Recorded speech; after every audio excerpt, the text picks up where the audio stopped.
22টা গান, music video করেছি, 7টা ছবিতে অভিনয় করেছি, নাটক করেছি। মানে একেক ফ্যামিলি থাকে না একেক রকম।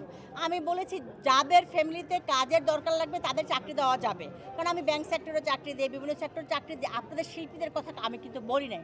অনেক শিল্পী ভাই বোন আমার উপর রাগ করে আছেন। আমি ক্ষমা চাচ্ছি আপনাদের কাছে। আমি কিন্তু শিল্পীদের চাকরির কথা বলি না। যাদের বলেছি, যাদের কথাটা কেটে দিয়েছে আমাকে ট্রল করার জন্য, আমাকে মানে বিপদে ফেলার জন্য, যেন আমার ভোটাররা আমাকে ভুল বুঝে। শিল্পীরা তো শিল্প ইয়া নিয়ে ব্যস্ত আছে। আপনারা সাংবাদিক, আপনারা কি সাংবাদিকতা ফ্যাক্টরিতে চাকরি করবেন? করবেন না কখনোই। আমি বলেছি আপনাদের পরিবারের কারো না কারো চাকরি রাখতে পারে, ভাই বোন। আমার কাছে প্রতিদিন 1000 মানুষের চাকরির রিকোয়েস্ট আসে। আমি যতটুকু পারি দেই। আমার এখানে যে দেই তা কিন্তু না। আমার পরিচিত ভাই আছেন, ভাইদের গার্মেন্টস আছেন, ভাইদের ব্যাংক আছেন, ভাইদের বিভিন্ন সংগঠন আছেন, ভাইদের বিভিন্ন প্রতিষ্ঠান আছেন, সেখানে আমি যাওয়ার চেষ্টা করি। আসলে মানুষকে নিয়ে সমালোচনা করলে অনেক কিছু নিয়ে করা যায়। আমার মাননীয় প্রধানমন্ত্রী পদ্মা সেতু করেছেন, তাকে নিয়েও কিন্তু অনেক রকম সমালোচনা হয়েছেন। আমার নেত্রী এত উন্নয়ন করতেছেন, মেট্রো রেল করেছেন, কত উন্নয়ন করেছেন, যেটা আপনি জীবিত থাকতে দেখার কথা না, সেই উন্নয়নগুলি কিন্তু করেছেন। এত বড় একটা এয়ারপোর্ট দিয়েছেন, তারপরে কিন্তু নেত্রীকে নিয়ে সমালোচনা করতেছে। আমাদের নেতা কাদের ভাইকে নিয়ে বিভিন্ন রকম ছবি বানাচ্ছেন। সো এটা হচ্ছে আমাদের ওই যে ঘরের বউ ভালো লাগে না, পরের বউ ভালো লাগে। এটা হচ্ছে আমাদের চরিত্র হয়ে গেছে কিছু মানুষের। আমি সবাইকে উদ্দেশ্য করে বলছি না, কিছু মানুষের চরিত্র হয়ে গেছে যে ঘরের বউ ভালো লাগে না, পরের বউ ভালো লাগে। আমার কিন্তু 10টা বয়ফ্রেন্ড না, আমি কিন্তু 10টা বিয়ে করি নাই। আমার একটা জামাই, একমাত্র জামাই, আমার 3টা বাচ্চা। এবং বাংলাদেশের যদি আমি বলি বেস্ট পরিবার হচ্ছে আমার পরিবার। আমার পরিবারে কোনো কলঙ্ক নেই, আমার নিজের কোনো কলঙ্ক নেই। আমি আমার ড্রাইভারদের সাথে বসে খাই, আমি আমার ড্রাইভারের পাশের সিটেই বসি। আমি ড্রাইভারদেরকে নিয়ে কটুবাক্য করবো না, কাউকে ড্রাইভারের সাথে কখনো তুলনা দিব না। আমি সেই চরিত্র আমার না, সেই চরিত্র বিলং করিনি আমি। আমার বাবা আমাকে সেই শিক্ষা দেননি, আমার মা আমাকে সেই শিক্ষা দেননি, আমার পরিবার আমাকে সেই শিক্ষা কিন্তু দেননি। সো আমি কারোর সাথে কখনো কম্পেয়ার করবো না। আমি মনে করি বাংলাদেশের প্রতিটি নারী আমার বোন, মা, আমার আত্মীয় স্বজন। কারণ আমরা কিন্তু এই ধাপে ধাপে এখানে আসছি। সেই যুদ্ধের আগের থেকে বলেন, আমি ত্রিপুরা মানে কুমিল্লা ত্রিপুরা ছিল, এখন কুমিল্লা নাম হয়েছে। আমি সেই কুমিল্লার মেয়ে। এবং দেখেন বাংলাদেশের সর্বোচ্চ পর্যায়ে যারা আছে সবাই কিন্তু কুমিল্লার, সবাই কুমিল্লারে বলে কু দিয়াই কুমিল্লা হয়েছে, ঠিক আছে, কিন্তু সেই কুমিল্লার মেয়ে আমি, কুমিল্লার বউ আমি কিন্তু জোর গলায় বলতে পারি যে আমরা কুমিল্লার মানুষ দুর্নীতি করি না, আমরা কুমিল্লার মানুষ মিথ্যা কথা বলি না, আমরা কুমিল্লার মানুষ ড্রাইভারের সাথে তুলনা করি না। আমরা মানুষকে ভালোবাসি, মানুষকে খাওয়াতে পছন্দ করি। আমার শ্বশুর বাড়িতে মানুষ গেলে কখনো না খেয়ে আসে না, আমার ঘরে কেউ গেলে না খেয়ে কখনো আসে না, সে যেই হোক। আমি ড্রাইভারকে ড্রাইভার মনে করি, তাকে আমি মানুষ মনে করি। আমি সাংবাদিকদেরকে সাংবাদিক মনে করি, আমার ভাই মনে করি। আমি সাংবাদিকদেরকে ভালোবাসি। আপনারা দেখেছেন আমাকে যখন র্যাব ধরে নেয় যে আমি সাংবাদিক ভাইদেরকে এরকম করে হাত দেখেছি, কারণ আমাকে জিজ্ঞেস করা হয়েছিল আপনি সাংবাদিকদেরকে এইভাবে হাত দেখাইছেন কেন।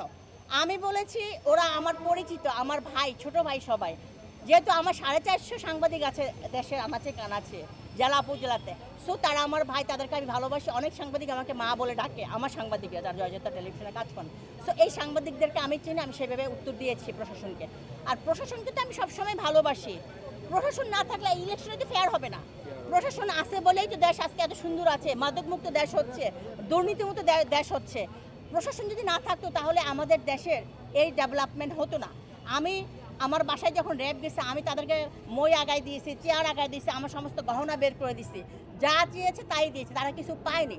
তারা পেয়েছে কি আমার বাসায় একটা হরিণের চামড়া, একটা ক্যাঙ্গারুর চামড়া। অনেকে বলেন জেল ফেরত, সাজাপ্রাপ্ত। নো, আমার ইতিহাস শুনতে হবে আপনাদেরকে। এক রাতে 9টা মামলা হয়েছে আমার নামে। আমার কিছু বিষ পিঁপড়া থাকে না মানুষের, প্রত্যেকটা মানুষের জীবনে 2-1টা বিষ পিঁপড়া থাকে। আমার লাইফে এরকম 2-1টা বিষ পিঁপড়া আছে। সেই বিষ পিঁপড়া আমাকে কামড় দিয়েছে, আমার কিছু পায়নি। আমার হরিণের চামড়া মামলা দিয়েছে, ক্যাঙ্গারুর চামড়ার মামলা দিয়েছে। আমার বাসায় 8জন আমরা ট্রাভেলার, আমার $70,000 রাখার অনুমতি আছে, যে একজনের $10,000 করে। আমার সারা বাসায় মিলে আমার পুরো 12,000 স্কোয়ার ফিটের বাড়ির থেকে আমাকে বের করেছে মাত্র $4,500, সেটার মামলা হয়েছে। সো আমি একজন সিআইপি কখনো 52,000 টাকার মামলা সাজাপ্রাপ্ত হতে পারি না, আমি প্রতারণা করতে পারি না। আমার ড্রাইভারদের বেতন দিতে হয় কত, আমার শত ড্রাইভার আমার ফ্যাক্টরিতে, শত কাজের মেয়ে। আমার মিরপুরে যারা ছিলেন সেখানে আমার 4টা প্রতিষ্ঠান।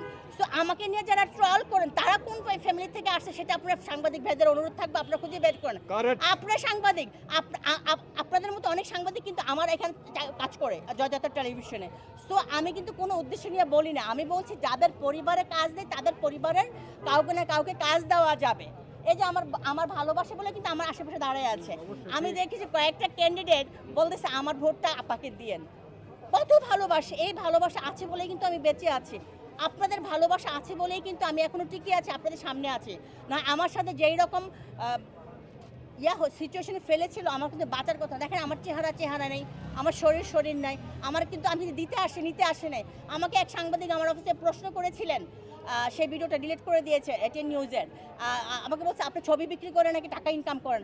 আরে ছবির লোকগুলো তো আমার অফিসে আসছে, আমার টিভিতে আসছে, তাদের সাথে আমার ছবি। আমি কেন তাদের ছবি বিক্রি করব? বরং আমি এই টিভি চ্যানেল করে আমি রাস্তার ফকির হয়ে গিয়েছি। আমার 8টা ফ্ল্যাট বিক্রি করতে হয়েছে, 5টা জমি বিক্রি করতে হয়েছে, আমার 2টা প্রাডো গাড়ি বিক্রি করতে হয়েছে ট্যাক্স দেওয়া, আমার বাসায় 1500 কোটি গোল্ড ছিল ট্যাক্স দেওয়া, সেই গোল্ড আমি পাই নাই। সো আমার কষ্টের কথা আমি জনগণকে বলতে পারি নাই কখনো। আজকে আপনার মিডিয়া বাইরে আসছেন, আমি একটু বলার সুযোগ পাইছি, আমি বলতেছি। আমার অনুরোধ থাকবে শিল্পী সমিতিতে, আমাকে বলছে আপনি একজন সিআইপি, আপনি কোনো ইসি কমিটিতে ইলেকশন করতেছেন। আমি বলছি আমি নতুন আসছি, আমি কাজ করি, তারপরে আমি বড় পদ নেব। আমার পদ নিয়ে বড় কথা না, আমার চেয়ার কিন্তু আমাকে দেওয়া হয়, আমি চেয়ার কখনো কিনে নেই না, আমি চেয়ার কখনো কেড়ে নেই না। কিনা এবং কেড়ে নেওয়ার অভ্যাস চরিত্র আমার মধ্যেই নেই, আমাকে চেয়ার দেওয়া হয়। আমি রিসেন্টলি আমি প্রবাসী কল্যাণ পরিষদের আমি উপদেষ্টা হয়েছি, আমি অনেক কটা মফস্বল সাংবাদিকদের আমি উপদেষ্টা হয়েছি। সো আমাকে তারা ডেকে নেয়। আমি কিন্তু বলি না যে আমাকে নাও, আমি 10 লাখ টাকা দেবো, 5 লাখ টাকা দেবো, 10,000 টাকা দেবো, আমি কিন্তু কখনো বলি না। আমাকে নেয়, আমার পছন্দ হলে আমি তাদেরকে কখনো যদি বলে অনুদান দিতে, তখন অনুদান দেওয়া হয়। জি।